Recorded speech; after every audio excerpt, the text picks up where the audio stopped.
غزہ میں غاصب صہیونی حکومت کے تازہ حملوں میں 7 صحافیوں سمیت 40 سے زیادہ فلسطینی شہید ہو گئے ہیں۔ غزہ سے موصول رپورٹ کے مطابق سنیچر اور اتوار کی درمیانی رات نامہ نگاروں کے خیمے پر بمباری میں الجزیرہ کے 2 رپورٹروں سمیت 7 نامہ نگار شہید ہو گئے۔ جنوبی غزہ کے الزیتون علاقے پر گولہ باری اور بمباری میں بھی 4 بچوں سمیت 9 افراد کے شہید ہونے کی خبر ہے۔ النصیرات کیمپ پر بمباری میں بھی 1 بچے سمیت 5 افراد کے شہید ہونے کی خبر ملی ہے۔ فلسطینی ذرائع نے بتایا کہ پیر کی صبح سے آخری اطلاع ملنے تک غزہ کے مختلف علاقوں پر بمباری اور صہیونی فوجیوں کی فائرنگ میں 40 سے زیادہ فلسطینی شہید اور درجنوں زخمی ہو چکے ہیں۔ فلسطینی میڈیا کے مطابق اسرائیلی جنگی طیاروں نے غزہ شہر میں الشفا میڈیکل کمپلیکس کے مرکزی دروازے کے سامنے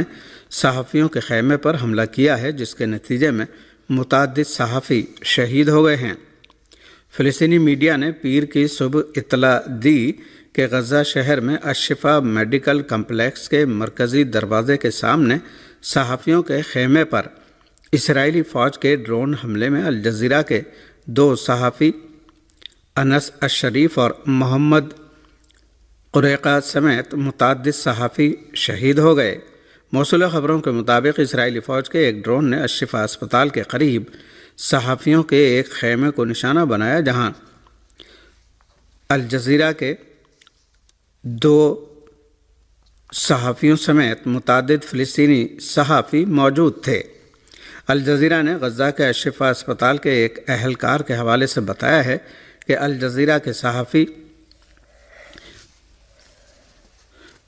الجزیرہ کے دونوں صحافیوں کی شہادت اس وقت ہوئی جب ان کے خیمے پر اسرائیلی فوج نے گولہ باری کر دی۔ اس حملے سے صحافیوں کو جنگی علاقوں میں درپیش خطرات کی بھی نشاندہی ہو جاتی ہے۔ Euro Mediterranean human rights watch نے بھی ایک بیان میں کہا ہے کہ صحافیوں کو نشانہ بنانے کی اسرائیلی جارحیت ایک منصوبہ بند پالیسی کے تحت کی گئی ہے، جس کا مقصد غزہ میں ہونے والے واقعات کو دستاویزی شکل دینے اور جنگی جرائم کو بے نقاب کرنے کے لیے آزاد آوازوں کو خاموش کرنا ہے۔ فلسطینی صحافیوں کی حمایت کے مرکز نے ایک بیان میں مزید کہا ہے کہ ان صحافیوں کا قتل ایسے وقت میں انجام پایا ہے کہ جب ان کے خلاف مہینوں تک جاری رہنے والی اسرائیلی دھمکیوں، جبری نقل مکانی، عدم تحفظ اور مشکل حالات زندگی سے متعلق چیلنجوں کے باوجود غزہ کی پٹی کے خلاف نسل کشی کی جنگ کے آغاز کے وقت سے ہی وہ اپنے پیشہ ورانہ فرائض کی انجام دہی میں مشغول تھے۔ فلسطینی عوام کے حقوق کے تحفظ کی بین الاقوامی تنظیم نے بھی اس جرم کی مذمت کرتے ہوئے کہا ہے کہ ان صحافیوں، بالخصوص انس الشریف کو اس سے قبل بھی غزہ کی پٹی میں اسرائیلی فوج کے نسل کشی کے جرائم کی دستاویزی فلم بنانے اور اسرائیلی بربریت کو بے نقاب کرنے میں کردار ادا کرنے پر اسرائیلی قابض حکام کی جانب سے جان سے مارنے کی دھمکیاں مل چکی تھیں۔ اس تنظیم نے عالمی برادری اور اقوام متحدہ سے مطالبہ کیا ہے کہ وہ اسرائیلی جرائم کو روکنے کے لیے اپنی قانونی اور اخلاقی ذمہ داریاں ادا کریں اور مقبوضہ فلسطینی علاقوں میں شہریوں اور صحافیوں کے تحفظ کے لیے بین الاقوامی میکانزم کو فعال کریں۔ تنظیم نے بین الاقوامی فوجداری عدالت سے بھی مطالبہ کیا ہے کہ وہ غاصب صہیونی حکومت کے سیاسی اور فوجی اہلکاروں کے خلاف تحقیقات اور قانونی چارہ جوئی کو تیز کرے، جنہوں نے صحافیوں پر حملوں کا حکم دیا یا اس میں حصہ لیا۔ ادھر اقوام متحدہ نے غاصب صہیونی حکومت کے ہاتھوں صحافیوں کے تازہ قتل عام کی مذمت کی ہے۔ اقوام متحدہ کے ترجمان اسٹیفن دوجارک نے ایک بیان جاری کر کے غزہ میں الجزیرہ کے رپورٹروں سمیت متعدد نامہ نگاروں کی شہادت پر ایک بیان جاری کر کے تعزیت پیش کی ہے۔ انہوں نے کہا ہے کہ ہم نے ہمیشہ صحافیوں کے قتل کی صراحت کے ساتھ مذمت کی ہے اور اس واقعے کی تحقیق کر رہے ہیں۔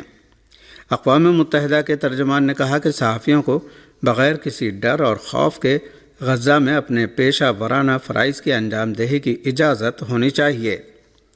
اسٹیفن دوجارک نے کہا کہ نامہ نگاروں کو اس بات کی اجازت ملنی چاہیے کہ وہ غزہ کے جس علاقے میں بھی چاہیں آزادی کے ساتھ جا کر وہاں سے رپورٹ بھیج سکیں۔ پاکستان میں لاہور کی انسداد دہشت گردی عدالت نے 9 مئی کے 2 مقدمات کا فیصلہ سناتے ہوئے Pakistan Tehreek Insaf P T I کے کئی رہنماؤں کو قید کی سزا سنائی ہے۔ پیر کے روز انسداد دہشت گردی عدالت لاہور کے جج منظر علی گل نے 9 مئی سے متعلق 2 مقدمات کی سماعت کوٹ لکھپت جیل میں کی، جہاں تھانہ شادمان ٹاؤن نظر آتش کیس اور راحت بیکری کے باہر جلاؤ گھیراؤ کیس کا فیصلہ سنایا گیا۔ فیصلے میں عدالت نے سابق وزیر خارجہ شاہ محمود قریشی کو دونوں کیسوں سے بری کر دیا، جبکہ پی ٹی آئی رہنماؤں میں محمود الرشید، عمر سرفراز چیمہ، ڈاکٹر یاسمین راشد، اعجاز چودھری اور عمران خان کے گارڈ حافظ ارشد کو 10 سال قید کی سزا سنائی ہے۔ پاکستان تحریک انصاف کے ترجمان شیخ وقاص اکرم نے لاہور کی انسداد دہشت گردی عدالت کے 9 مئی مقدمات کے فیصلے پر شدید رد عمل دیتے ہوئے کہا ہے کہ 9 مئی کے پرتشدد واقعات کے حوالے سے لاہور کی انسداد دہشت گردی عدالت کی جانب سے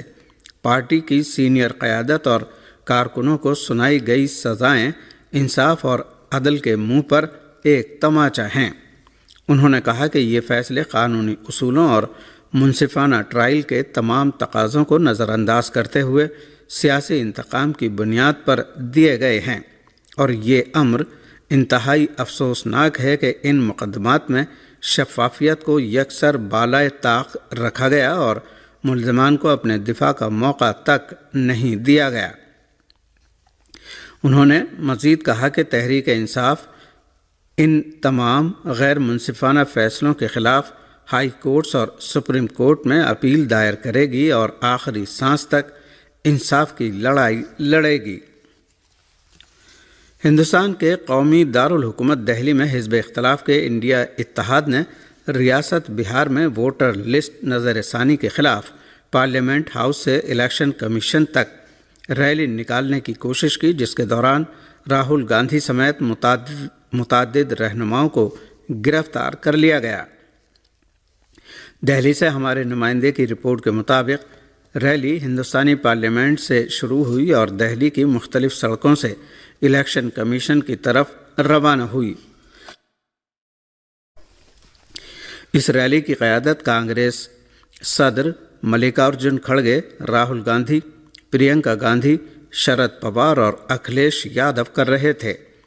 رپورٹ کے مطابق انڈیا اتحاد کی ہلہ بول ریلی میں حزب اختلاف کی جماعتوں کے تقریباً 300 رہنما اور بڑی تعداد میں کارکن اور عوام شریک تھے۔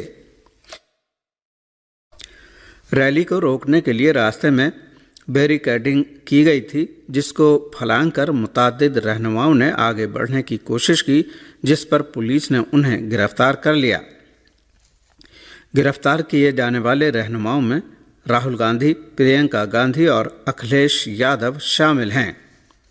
اپوزیشن رہنماؤں کا کہنا ہے کہ وہ الیکشن کمیشن کے دفتر کی طرف جا رہے تھے کہ راستے میں پولیس نے انہیں گرفتار کر لیا۔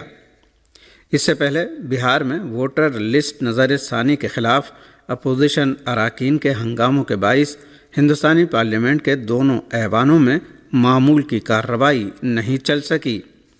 ہمارے نمائندے کی رپورٹ کے مطابق پارلیمنٹ کے ایوان زیریں لوک سبھا میں کارروائی شروع ہوتے ہی